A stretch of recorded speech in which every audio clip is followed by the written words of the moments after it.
This is 5 and 10 from Skywatch TV. 5 topics in about 10 minutes for Tuesday, February 20th, 2024. I'm Derek Gilbert. Topic number 5 today, Russia. The main opposition leader to Vladimir Putin in Russia, Alexei Navalny, died suddenly on Friday. He was being incarcerated at a prison north of the Arctic Circle, about 1,200 miles northeast of Moscow. And on Friday, he reportedly went out for a walk at the IK3 penal colony, felt unwell when he returned back to his cell, fell unconscious, and then died. The official statement just called it sudden death syndrome. Sounds awfully suspicious, although we have seen a shocking number of sudden death syndrome cases worldwide over the last 3 years, but that's another story. Navalny was only 47 years old. Again, this seems very suspicious. It's unclear where his body is at the moment, even more suspicious. No autopsy as far as I know. Navalny's widow and Western government leaders from Europe, North America, all blaming Vladimir Putin for the death of Navalny. In fact, his death being used as justification for sending more money to Ukraine. But the question here is, who benefits? Navalny was already at a penal colony in Siberia. It's not clear to me how Vladimir Putin would benefit from turning Alexei Navalny into a martyr. Topic number 4, Ukraine. Russian forces have completed their takeover of the city of Avdiivka in the eastern part of Ukraine. That's in the Donetsk Oblast. The last pocket of resistance there at the Ukrainian city's coke plant, driven out on Sunday. This according to Russia's military. The Russian numbers just too much for the Ukrainian defenders to stand up against. Ukrainian officials confirmed pulling out of the bombed-out city. It appears to have been a rout at the end, but this is no disrespect to Ukrainian soldiers who've been fighting to hold the city for a year now and were practically encircled. Avdiivka had been used since 2014 as essentially a fortress city, used only about 9 miles away from the capital city of that area, the Donetsk region in eastern Ukraine, the city of Donetsk. The Ukrainians using it to shell the majority Russian-speaking population of Donetsk, clearly why the Russians wanted to push the Ukrainians out of Avdiivka.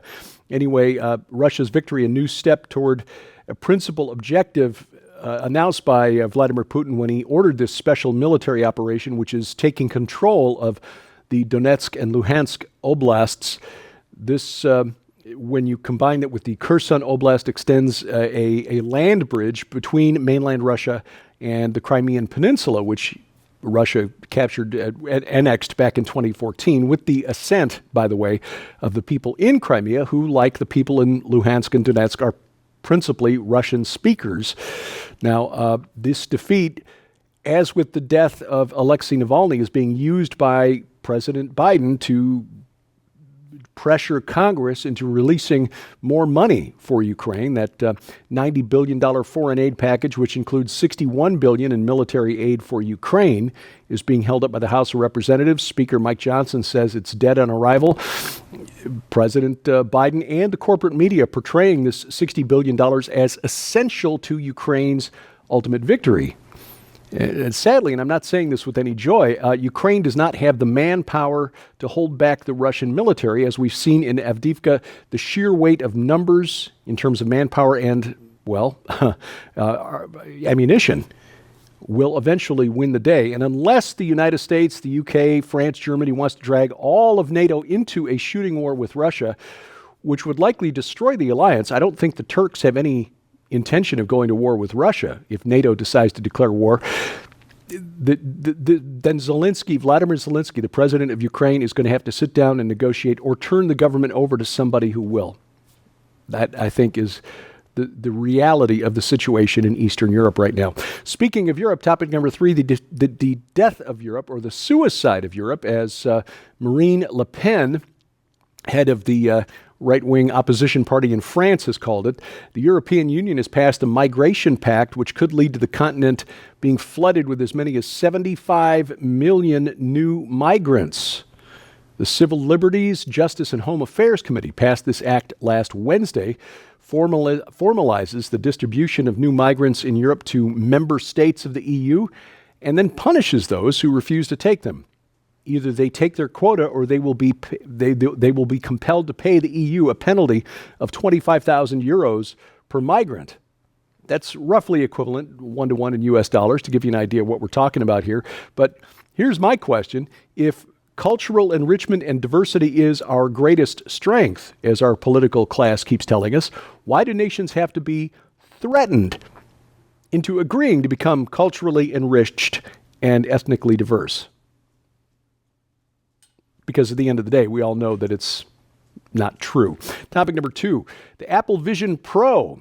Tech Press is giving high marks in its reviews of the new Apple Vision Pro headset for delivering on the company's promises to deliver a well-designed video and sound experience to those who are wearing these headsets, like swimming goggles essentially, but it is sort of a Minority Report style interface of augmented reality. You see the world around you, but then you see a futuristic overlays on top of the reality. Nobody really quite sure what it's for yet, or whether anybody's going to be willing to pay $3,500 to buy one, but there it is. Of course, when the iPad first came out, a lot of us were like, what would that be good for? And now I have 4 of them. Anyway, the Vision Pro uses what's called pass-through video, cameras and other sensors that capture imagery of the outside world and then broadcast it to you. So it's not like you're seeing the real world with electronic or digital overlays. You're actually seeing a digital reality that's based on what is actually around you. The problem is that even with the greatest amount of processing power available today, this still has some lag to it. And this can lead to some really weird and messy consequences for the human brain. Researchers are finding that widespread long-term use of a device like this can literally change the way you perceive the world around you, and not in a good way. It actually leads to your brain being rewired.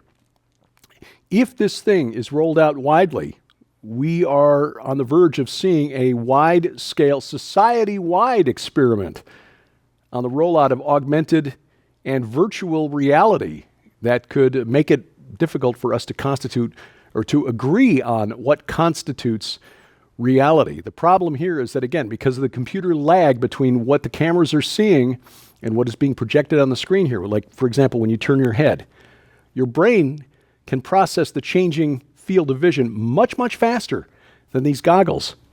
Now, eventually your brain learns to compensate so that your hands really are where you think they are at any given moment.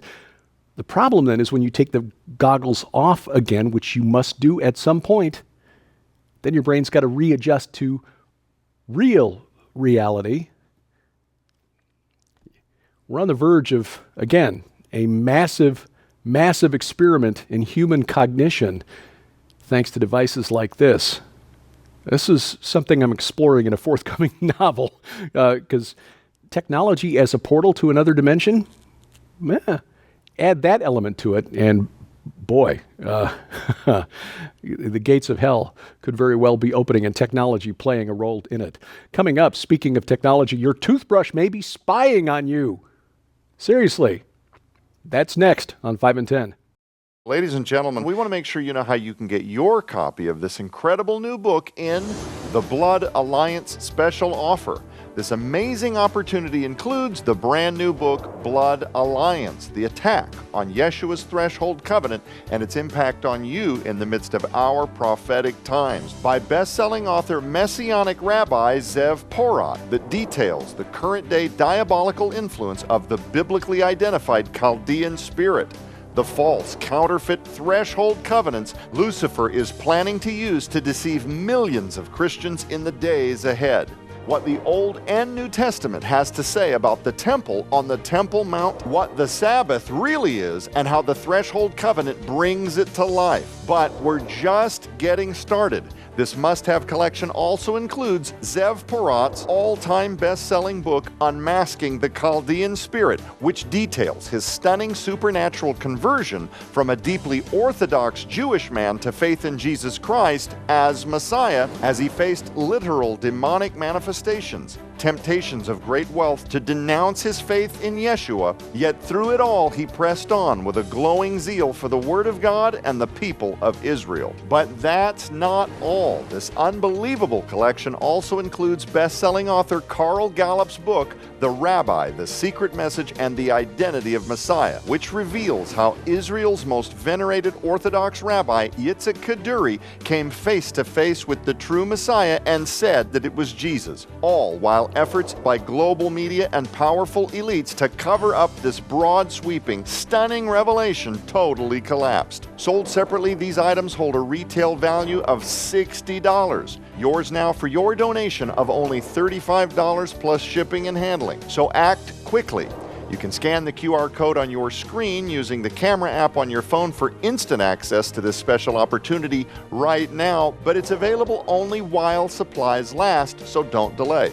Visit us at skywatchtvstore.com or call 1-844-750-4985 and ask for the Blood Alliance special offer.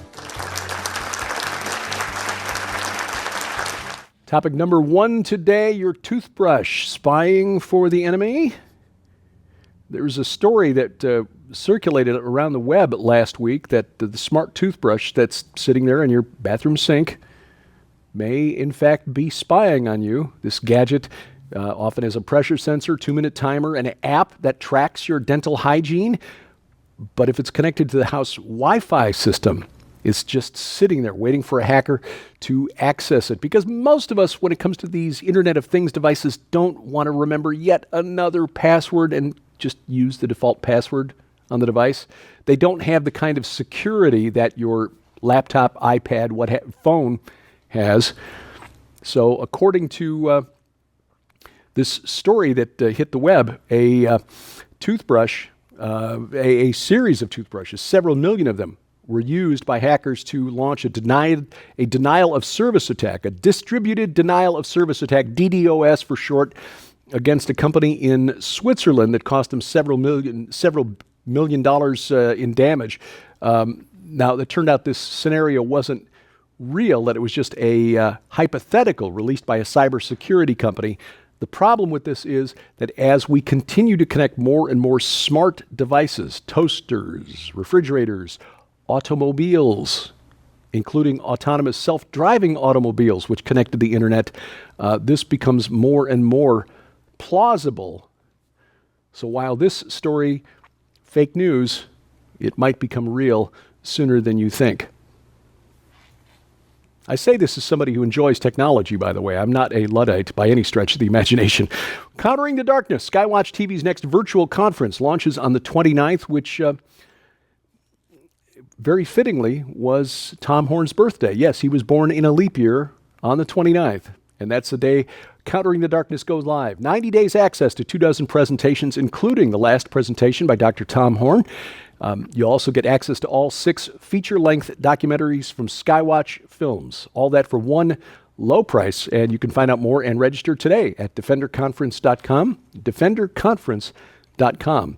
Speaking of portals, Rabbi Zev Porat, his new book, Blood Alliance, talking about doorways and threshold covenants. Why that? Because the doorway in the ancient world was considered a liminal zone, a boundary between one realm and another, which is why you would, the blood on the doorposts in ancient Egypt when the Israelites were getting ready to make the Exodus, that was actually related to a custom in the ancient world, making a covenant on the threshold to guarantee the safety of anyone who entered in. How does this relate to portals? And according to the Apostle Paul, somebody visiting the third heaven. Zev Porat discusses that. Pastor Carl Gallup's also on the panel. Sharon and I, honored to be part of that group discussing Blood Alliance, Zev Porat's brand new book from Defender Publishing. Watch the program now at skywatchtv.com. All of our video content is always there. You can also watch it right now on our Roku or Apple TV channels. Our YouTube channel for the main program at Skywatch TV Now, rumble.com/skywatchtv, or better yet, get our free mobile app. I say better yet because it bypasses the gatekeepers. The company that hosts the content on our mobile app, also Roku and Apple TV, by the way, Christian company. They will not censor us. We will not be canceled from our app or our Roku or Apple TV channels. And by the way, the company that develops the app is now getting set to roll out a Fire TV channel as well. Amazon's Fire TV, which is good. We've got a couple of those Fire TV sticks, and we really like them. So looking forward to getting the Skywatch TV channel on that as well. It's available for iOS, Android, and Kindle Fire phones and tablets, the mobile version of the app, that is. And we've got links to their app stores at our website, skywatchtv.com. Thank you for watching as we keep watch. I'm Derek Gilbert. This is 5 in 10 from Skywatch TV.